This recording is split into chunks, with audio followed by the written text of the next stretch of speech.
আমরা ঝিঙে রসুন দিয়ে খাই না, খাওয়ার জন্য ভালো হয়েছে।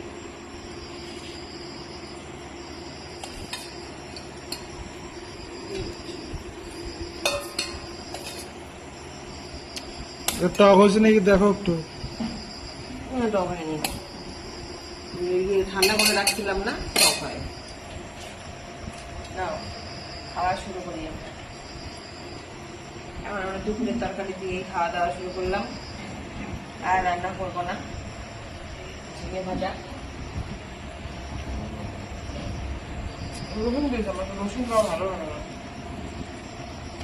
উপরে উপরে উঠে দেখো ডালটা দিয়েই খাবো। আমের চাটনি